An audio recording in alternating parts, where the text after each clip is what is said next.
Shalom Bapak Ibu Saudara sekalian, pagi ini kita boleh kembali bangun dengan tubuh yang sehat. Mari sebelum kita sama-sama belajar tentang kebenaran firman Tuhan, kita buka acara pagi ini di dalam doa. Kami bersyukur padamu ya Tuhan atas kasih setiamu, atas pertolongan dan penyertaan Tuhan sepanjang malam, di mana kami boleh tidur dengan nyenyak, melepaskan segala kelelahan-kelelahan kami. Saat ini Tuhan masih berikan kesempatan bagi kami untuk melakukan segala sesuatu aktivitas kami pagi sampai malam nanti. Untuk itu Tuhan, mari bekali kami dengan kebenaran firman-Mu. Berfirmanlah bagi kami pada pagi hari ini Tuhan. Di dalam nama Tuhan Yesus kami sudah berdoa. Haleluya. Amin. Firman Tuhan pada pagi hari ini kita mau sama-sama belajar tentang melakukan perintah Tuhan, ya. Bapak Ibu Saudara sekalian, kalau kita mengingat kisah di dalam firman Alkitab ini, ya, siapa orang yang melakukan perintah Tuhan dengan jelas dan tegas? Saya melihat ada dua orang, ya. Yang pertama di sini Yosua dan yang kedua adalah Nabi Elia. Bagaimana mereka ketika mendapat perintah dari Tuhan, mereka langsung segera melaksanakan semuanya itu, ya, tidak menunda-nunda. Namun pada pagi hari ini kita mau belajar tentang Yosua ketika mendapat perintah dari Tuhan. Mari kita baca di dalam Yosua pasal yang pertama, ayat pertama, kedua, kelima, dan kesembilan. Perintah Tuhan kepada Yosua untuk merebut tanah Kanaan. Sesudah Musa, hamba Tuhan itu mati, berfirmanlah Tuhan kepada Yosua bin Nun, abdi Musa itu, demikian, hambaku Musa telah mati, sebab itu bersiaplah sekarang, seberangilah sungai Yordan itu, engkau dan seluruh bangsa ini menuju negeri yang akan kuberikan kepada mereka, kepada orang Israel itu. Bapak Ibu Saudara sekalian, sesuai dengan judul firman Tuhan pada pagi hari ini, yaitu melakukan perintah Tuhan. Di sini kita bisa melihat bagaimana ketika Yosua mendapat perintah untuk melakukan perintah Tuhan ini. Di sini dikatakan, ya, bersiaplah sekarang, seberangilah sungai Yordan itu, engkau dan seluruh bangsa ini. Ya, ini perintah Tuhan. Bagaimana sikap Yosua ketika mendapat perintah ini? Di dalam bacaan kita selanjutnya di situ dikatakan, segera Yosua mempersiapkan segala sesuatunya, baik tentaranya, pasukannya, dan semua rakyatnya, ya, untuk melakukan perintah Tuhan ini. Dan Tuhan katakan kepada Yosua, ya, di dalam ayat yang kelima, seorang pun tidak akan dapat bertahan menghadapi engkau seumur hidupmu. Seperti aku menyertai Musa, demikianlah aku akan menyertai engkau. Aku tidak akan membiarkan engkau dan tidak akan meninggalkan engkau. Satu jaminan yang Tuhan berikan, ya, bagi orang yang melakukan kehendak Tuhan. Di sini dikatakan, tidak akan ada orang yang bertahan menghadapi engkau. Berarti engkau selalu berhasil. Karena apa? Karena Tuhan memberikan jaminan, aku menyertai engkau. Dan di sini dikatakan, ya, seperti aku menyertai Musa. Dan di sini pula dikatakan, demikian juga aku tidak akan membiarkan engkau dan tidak akan meninggalkan engkau. Bapak Ibu Saudara sekalian, di sini kita dapat menyimpulkan tugas apa yang Tuhan berikan kepada Yosua ini tugas yang ringan atau berat? Kita dapat ketahui ini merupakan satu tugas yang berat sekali, sehingga Tuhan memberikan jaminan kepada Yosua, aku akan menyertai engkau, aku tidak akan membiarkan engkau dan meninggalkan engkau. Selanjutnya di dalam ayat yang ke-9, bukankah telah kuperintahkan kepadamu, kuatkan dan teguhkanlah hatimu. Ini perintah Tuhan, bukan merupakan satu himbauan. Sudah kuperintahkan kepadamu, kuatkan dan teguhkan hatimu. Satu perintah yang cukup tegas, yang harus dilaksanakan.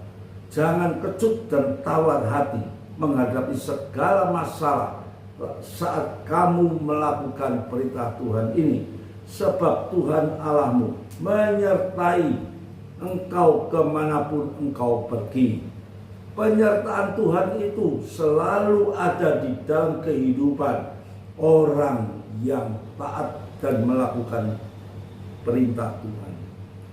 Di sini kita dapat melihat, Tuhan memberi perintah.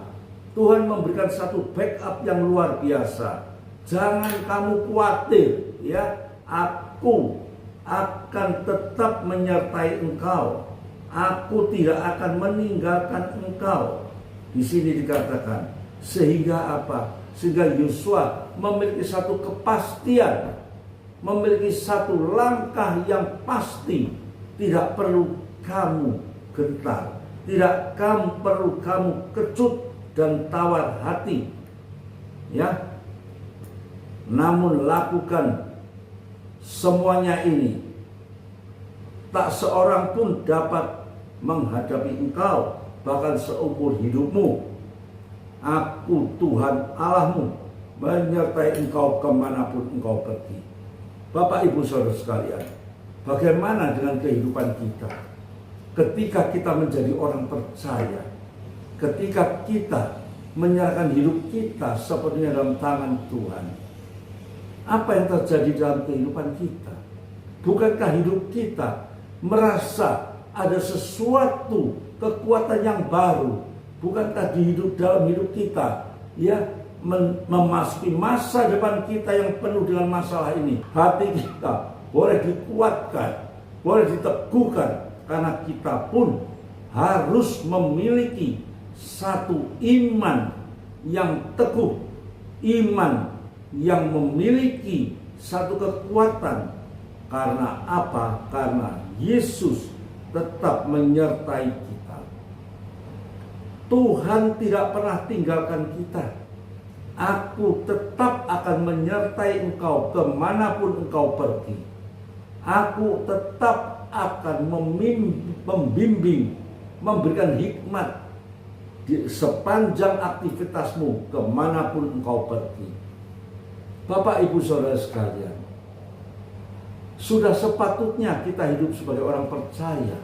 Kita hidup sebagai anak-anak Tuhan. Kita harus tetap hidup dalam situasi yang penuh sukacita, hidup penuh dengan ucapan syukur, karena ada Tuhan yang selalu menyertai dalam kehidupan kita. Dalam kisah Yosua ini, selanjutnya, jikalau kita baca dan kita teliti, kita dapat melihat keberhasilan Yosua yang luar biasa.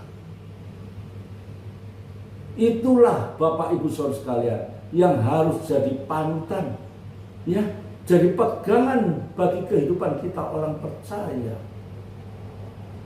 Kita harus pegang janji kebenaran firman Tuhan ini di dalam kehidupan kita secara ya dan amin, agar kita pun dapat menikmati masa depan yang penuh pengharapan.